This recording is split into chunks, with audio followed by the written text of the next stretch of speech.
Captain's Log, Day 1. I've failed at everything I ever set out to do.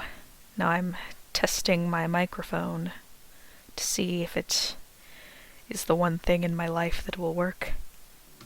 Basically, I just thought it would be fun to chronicle the process of this game that I'm making. Maybe it won't be fun, maybe it'll suck, I don't know.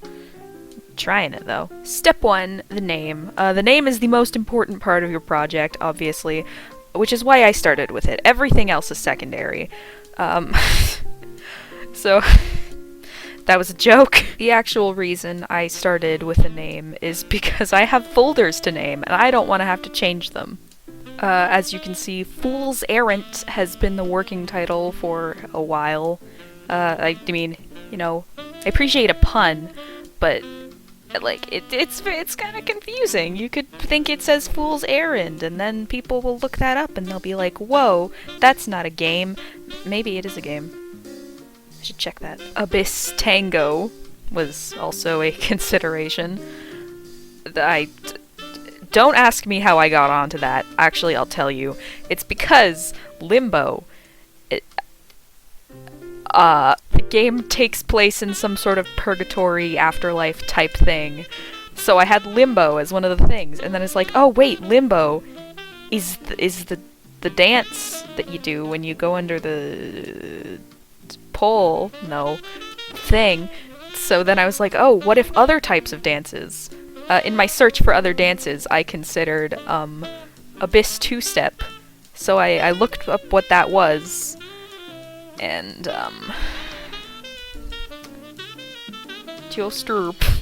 I still haven't decided on a name, but I'm leaning towards Abyss Tango. There are other people in my house right now, so I'm gonna stop screaming, and we're gonna take this... What am I talking about? We're gonna have a lecture on states of game.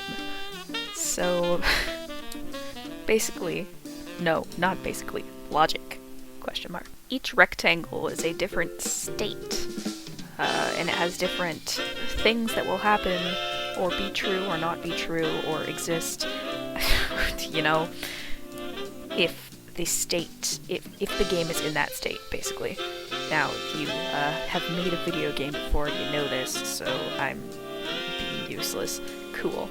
But if you haven't, and for some reason you're watching this video for tutorial purposes, let me just warn you, don't take my advice for anything, but basically your game will have something called a state machine, or just something that controls what state the game is in, and each state will be triggered by a set, or some sort of trigger, basically. Something causes it to go into that state. I've also started listing the objects. I keep hitting my mic, I think. I also have listed the objects that will be in each state. So for play, for example, you have player inventory, which is a property of the player. You have the terrain, the level. Enemies, maybe an array. Haven't decided yet.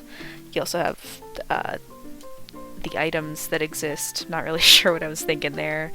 And the save data and the game state, which holds all the stuff that you put into the save data. You save your game, it saves your soul. What's the game? Dramatic reading.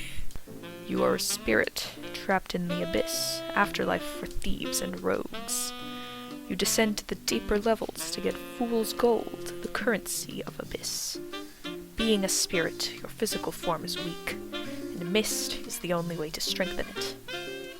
Mist is what souls' physical forms are made of, and is dropped when a spirit is destroyed. Defeating monstrous souls and taking their mist gives you temporary health points, which disappear once they're used up. Take damage or two. Wear off. Time limit.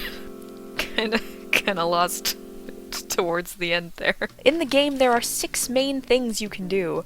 1, you can do platformer 2D. 2, randomly generated. I didn't think this through. 3. Fight monsters. 4. Have 1 base health.